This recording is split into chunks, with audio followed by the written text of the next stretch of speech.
بسم اللہ الرحمن الرحیم۔ السلام علیکم۔ کراچی گرلز اسکول کا یہ دردناک واقعہ، جہاں کے باتھ روم میں ایک 12 سال کی بچی نے ایک نومولود بچے کو جنم دیا۔ بچی اسی اسکول میں پڑھتی تھی۔ یہ ویڈیو تیزی سے وائرل ہوئی ہے۔ ان سبھی والدین سے گزارش ہے جن کے بچے اسکول جاتے ہیں، کالج جاتے ہیں یا یونیورسٹی میں جاتے ہیں، اور سبھی بچوں سے بھی گزارش ہے کہ اس ویڈیو کو ضرور دیکھیں۔ اس ویڈیو میں آپ سب کے لیے ایک بہت بڑا سبق اور آگاہی ہے۔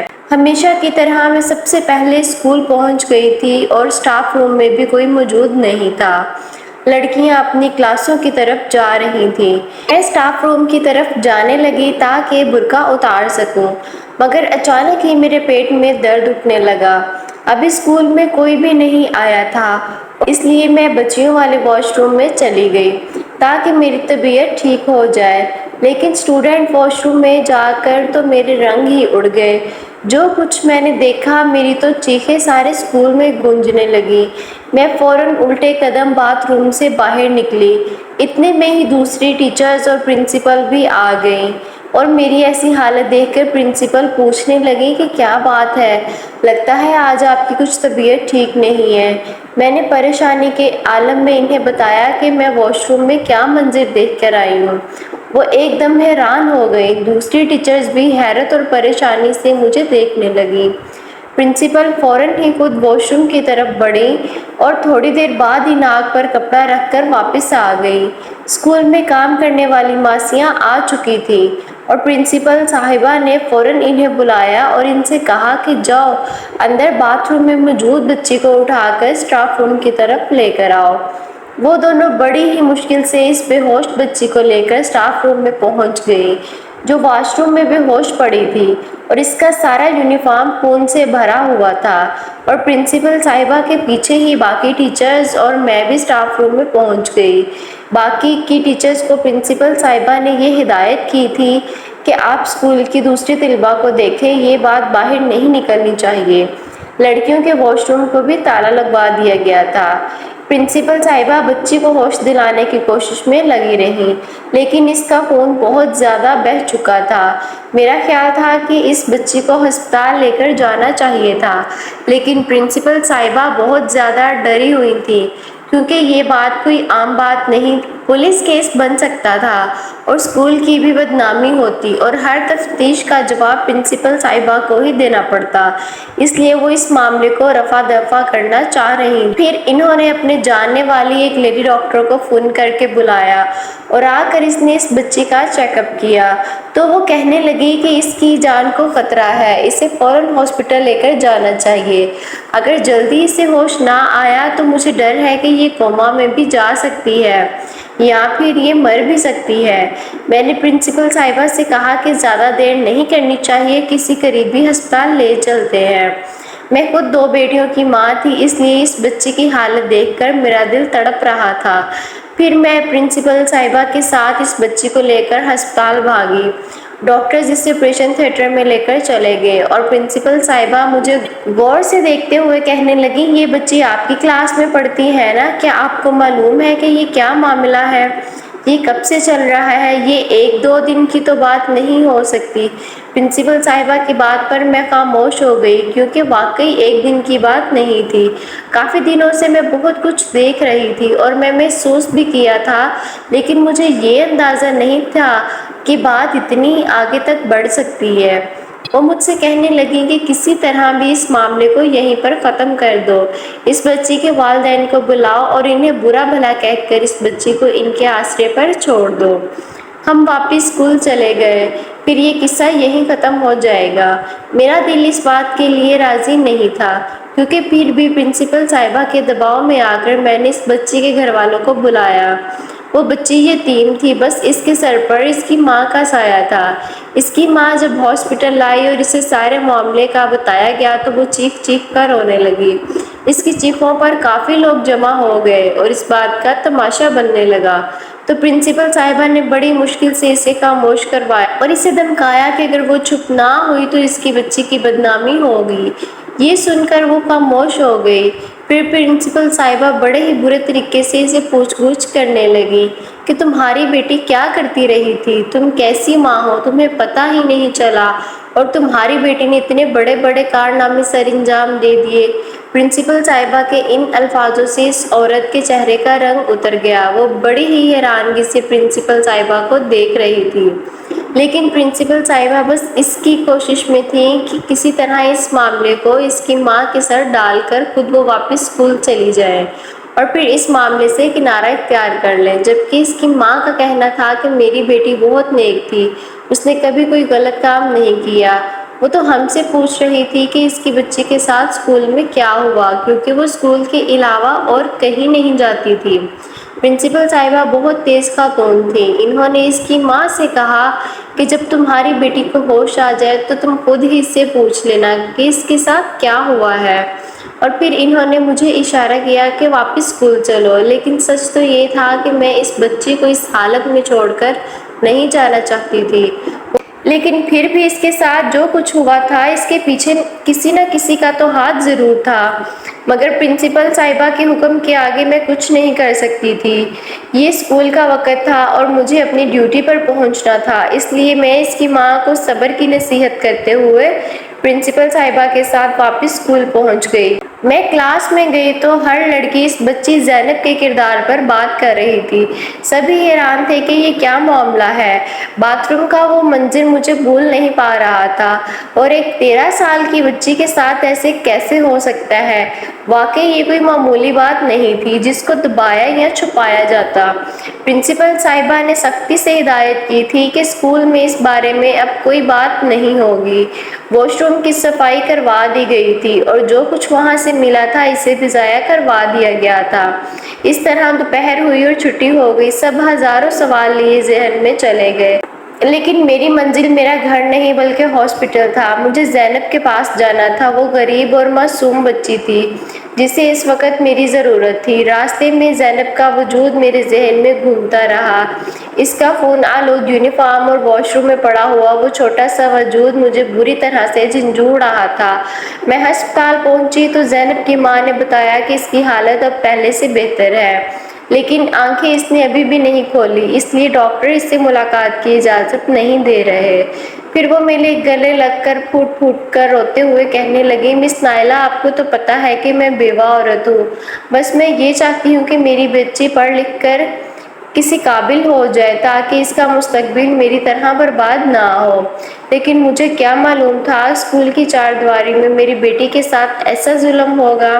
اس کی بات سن کر میں چونک گئی اور میں نے کہا، تم کیسے کہہ سکتی ہو کہ اس کے ساتھ جو کچھ ہوا وہ اسکول میں ہی ہوا ہے؟ یہ تو کئی مہینے پرانی بات معلوم ہوتی ہے۔ زینب کی ماں کہنے لگی، کیونکہ کچھ مہینوں سے میری زینب اسکول کے نام سے بہت ڈرتی تھی۔ جب بھی اسکول کا یونیفارم دھو کر استری کرتی تو اس کی آنکھوں میں آنسو آ جاتے۔ وہ کہتی کہ اماں، میرا اسکول میں دل نہیں لگتا، مجھے اسکول نہیں بھیجا کرو، جبکہ پہلے تو وہ کسی صورت بھی اسکول سے چھٹی کے لیے تیار نہیں ہوتی تھی۔ مجھے لگا کہ شاید جیسے جیسے بڑی ہو رہی ہے پڑھائی سے اس کا دل بھر رہا ہے، اس لیے میں اسے ڈانٹ ڈپٹ کر کے اسکول بھیج دیتی۔ اسکول میں کچھ میل ٹیچرز بھی تھے جو لڑکیوں کے ساتھ تھوڑا بہت فری بھی ہو جاتے تھے اور ان کے ساتھ تنہائی میں باتیں بھی کرتے تھے۔ خاص طور سے سر حماد کی تو عادت تھی کہ وہ موقع ملتے ہی کسی نہ کسی لڑکی کے قریب ہو کر کھڑے ہو جاتے اور پھر بلا فضول کی باتیں شروع کر دیتے، لیکن میں کسی پر بھی اس طرح شک نہیں کر سکتی تھی جب تک زینب ہوش میں آ کر خود کچھ نہ بتاتی۔ شام کو میرے شوہر دفتر سے لوٹے تو میں نے سارا ماجرا ان کو بتایا۔ یہ سن کر وہ ہکا بکا رہ گئے۔ مجھے کہنے لگے کہ وہ بچی تمہاری کلاس میں پڑھتی تھی تو کیا تمہیں اتنے دنوں میں کچھ بھی پتہ نہیں چلا؟ میں نے اپنے شوہر کو بتایا، وہ ایک یتیم بچی تھی، میں ہمیشہ سے اسے پریشان ہی دیکھتی آ رہی، لیکن پچھلے کچھ دنوں سے اس کا حال بہت عجیب تھا۔ میں نے اپنے شوہر سے کہا کہ مجھے آپ ہسپتال لے کر چلیں۔ وہ مجھے ہسپتال لے گئے۔ زینب کو اب ہوش آ چکا تھا۔ میں فوراً اس کے پاس گئی۔ میں نے اس کا ہاتھ پکڑا۔ اس کا چہرہ زرد پڑ چکا تھا، آنکھوں سے آنسو بہہ رہے تھے۔ میں نے اس سے کہا کہ زینب، مجھ پر بھروسہ کرو بیٹے، مجھے بتاؤ کہ یہ سب کچھ کس نے کیا؟ میرے لاکھ پوچھنے پر بھی اس نے کوئی جواب نہ دیا۔ میں نے بھی زیادہ زور نہیں ڈالا کیونکہ ابھی اس کی حالت کچھ ٹھیک نہیں تھی۔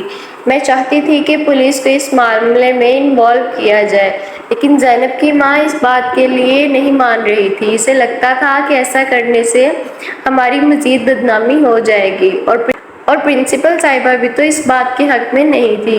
مجھے اپنی نوکری بھی بچانی تھی اور زینب کو انصاف بھی دلانا چاہتی تھی، اور اس لیے اب مجھے کوئی قدم اٹھانا تھا، جبکہ ایک ٹیچر ہونے کی حیثیت سے مجھے لگتا تھا کہ یہ میری ذمہ داری ہے کہ میں اپنے اسٹوڈنٹ کو تحفظ فراہم کروں، اور خاص کر اسکول کے اندر ایسا دوبارہ نہ ہو۔ اس کے لیے کوئی نہ کوئی قدم تو اٹھانا ہی پڑے گا۔ اگلی ہی صبح میں سیدھے ہی پرنسپل صاحبہ کے دفتر پہنچ گئی اور میں نے ان سے کہا کہ میڈم، زینب والے کیس کو اتنی آسانی سے آپ ختم نہیں کر سکتی۔ اس کی ماں نے تو پولیس کمپلین نہیں کی، لیکن ہمیں یہ کام کرنا چاہیے۔ آخر کسی نہ کسی نے تو اس کے ساتھ زیادتی کی ہے نا، اور ہو سکتا ہے یہ حرکت اسکول میں ہی ہوئی ہو۔ آپ نے تو خود اپنی آنکھوں سے اس بچی کی حالت دیکھی ہے۔ اس نے اسکول کے واش روم میں ایک نامکمل بچے کو جنم دیا ہے، شاید وہ 4 یا 5 مہینے کی حاملہ تھی۔ اگر ایسے میں وہ مر جاتی تو کون ذمہ دار ہوتا؟ وہ تو شکر ہے کہ اسے ہوش آ گیا اور وہ پہلے سے بہتر ہے، لیکن دوبارہ ایسا کچھ کسی اور بچی کے ساتھ ہوا تو پرنسپل صاحبہ نے مجھے گھور کر دیکھا اور کہا، آپ ایک یتیم بچے کے لیے کچھ زیادہ ہی سوچ رہے ہیں۔ زینب کی وجہ سے میں اسکول کی ساکھ کو داؤ پر نہیں لگا سکتی، اور نہ ہی اپنے لیے کوئی مصیبت کھڑی کر سکتی ہوں، اور کچھ ہی دنوں کے بعد میری حج کی فلائٹ ہے۔ اگر اس معاملے کے خلاف میں نے ایکشن لیا اور پولیس کچہری کے معاملات میں پڑ گئی تو میرا حج پر جانا بھی مشکل ہو جائے گا۔ پرنسپل صاحبہ نے 2 ٹوک لفظوں میں اپنا فیصلہ سناتے ہوئے مجھے کلاس میں جانے کا حکم دیا۔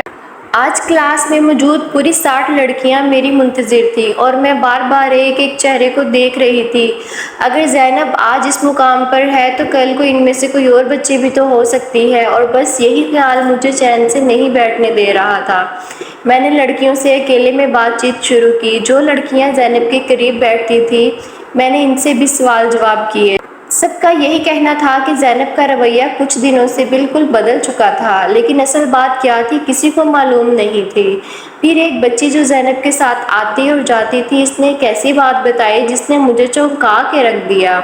وہ کہنے لگی کہ کچھ مہینوں پہلے کمپیوٹر کے سر نے زینب کو چھٹی کے وقت اسکول میں روکا تھا۔ دراصل زینب کمپیوٹر میں کافی کمزور تھی، اس کے گھر پر کمپیوٹر کی سہولت موجود نہیں تھی، جب بھی وہ بار بار کمپیوٹر کے ٹیسٹ غلط دیتی تھی، اور کمپیوٹر کے سر نے اسے کہا تھا کہ چھٹی کے بعد اسکول میں رک جاؤ، پھر میں تمہیں سب اچھے سے سمجھا دوں گا۔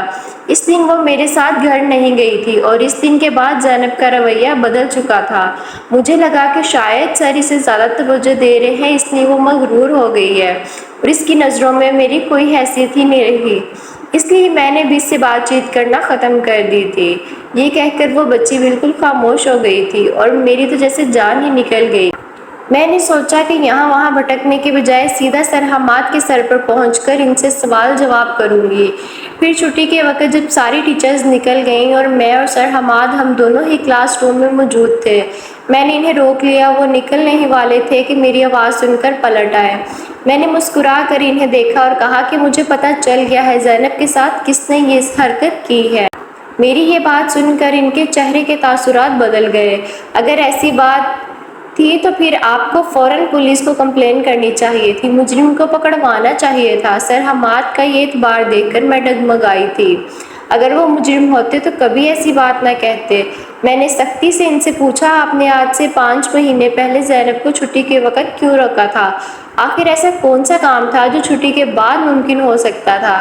میری یہ بات سن کر وہ ہکا بکا رہ گئے اور کہنے لگے، آپ کو لگتا ہے کہ میں نے زینب کے ساتھ کچھ کیا؟ میں خاموش رہی تو وہ خود ہی بول پڑے اور کہنے لگے کہ زینب کو کمپیوٹر میں کافی دشواری پیش آ رہی تھی، اس لیے میں نے اسے چھٹی کے بعد روکا تھا تاکہ لیب میں بٹھا کر آرام سے کمپیوٹر پہ سمجھا سکوں، لیکن اتفاق سے میری بیوی کا فون آ گیا۔